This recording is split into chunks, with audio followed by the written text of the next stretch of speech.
So, finally, do we get an answer in this essay to the question of what it means to think like an engineer?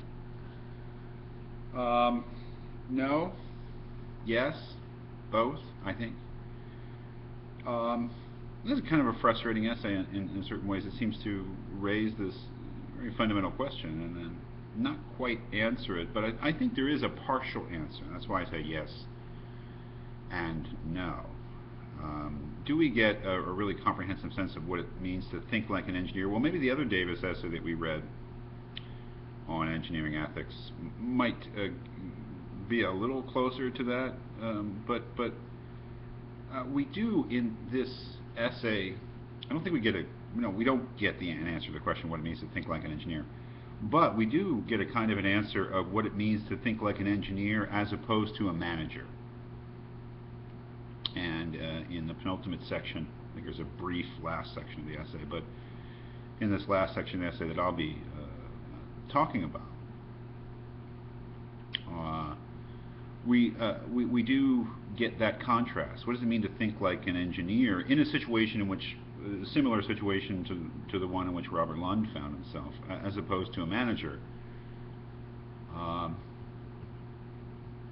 On page 162, and I think addressing this final question about what it means to think like an engineer, he says, "We must, however, now put that assumption aside and consider whether engineering ethics actually forbids Lund to do what it seemed he did." That is, I guess, we could say that he made a mistake or that he wasn't following the engineering ethics code, but did the engineering ethics code really forbid Lund? Did it really give him a direct command, you might say, to not authorize that launch? Consider whether engineering ethics actually forbids Lund to do what it seemed he did, that is, weigh his own interests, his employers, and his clients against the safety of the 7 astronauts. Ordinary morality seems to allow such weighing. For example, no one would think you did something morally wrong if you drove your child to school rather than letting him take the bus, even if your presence on the road increased somewhat the risk that someone would be killed in a traffic accident.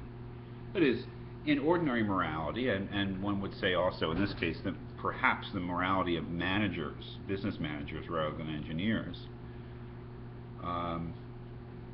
we are sanctioned to weigh the different interests that we have against the interests of public safety. That is, if you decide to drive instead of take the bus, you are to some degree heightening the risk to the public in general, because you're putting a car on the road as opposed to just getting on a bus. And no one thinks that is immoral or unethical. It may be that there are practical measures,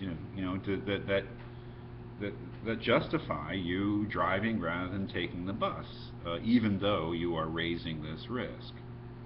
That is, what he seems to be saying is that business managers can weigh different interests in this sort of utilitarian way, I guess, adding up the benefits and the bads against each other, and come up with a decision that may say at the end of the day, well, I know that there's a risk to public safety involved here, but there are these other considerations that justify my taking that risk or imposing that risk on the public.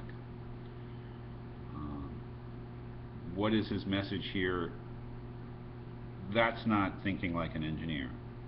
An engineer does not weigh public safety against other interests. Public safety is paramount, and really that's in a certain interpretation of the engineering code of ethics. And let's just take the NSPE code, the code we're working with.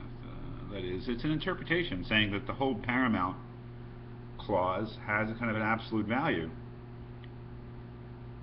and that the public's health, safety, and welfare has to come first, and any significant threat, significant and avoidable threat to the public safety has to be given a weight. Not even given a weight, it has to be protected. It's what we'll find out as a sort of a categorical imperative, and when we start looking at different decision-making theories and think about Kant. So, to think like an engineer, from Davis's point of view, is to put the public safety above all else, and not simply weigh it in as one factor among others. Now, of course, this does not mean, and he's clear that does not mean that any project that an engineer is involved in that may raise the levels of risk to the public is out of bounds. That would probably make most of engineering impossible ethically to do. So then the question is, becomes one of judgment, as we know from looking at the BER cases. It's kind of always a question of judgment. However, then the question comes up, what is the public in this case? Who is the public? Who needs to be protected? It's a very nice analysis of the Challenger disaster, and who was the public there, and really what should Lund have done, thinking like an engineer rather than a manager, which was apparently his big mistake. Well, was improving the launch in general, and why was that a violation of the first canon? Because it put the public at risk in an unacceptable way. That is, it was a violation of the duty to protect the health, safety, and welfare of the public, and the public here was the astronauts. It wasn't the public in general, it was the astronauts. And even though they were also employees of NASA and participants in the project, what made them the public were two factors. One, they were the ones who were being put at risk. It was their health, safety, welfare, and ultimately their lives that were being put at risk, not sort of the general public. It wasn't that the launching of Challenger would have somehow put the general public at risk. It put those people at risk. And why were they the public? Well, first of all, again, because they were the ones who were vulnerable, and secondly, they were not informed.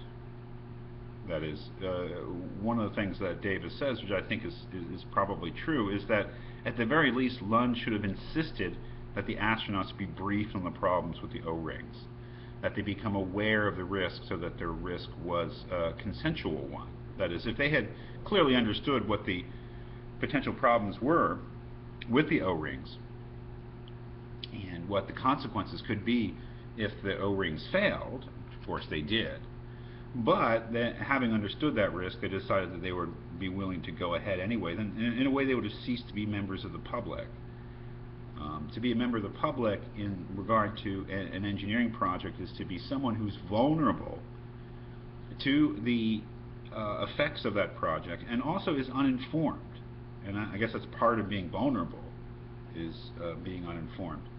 So, do we get a real, substantive, comprehensive answer to the question of what it means to think like an engineer from this essay? Probably not. But we do get certain valuable distinctions and certain claims about what the real moral imperatives of engineering are. But a valuable distinction between at least what it means to think like a manager who's not an engineer, and what it means to think like an engineer.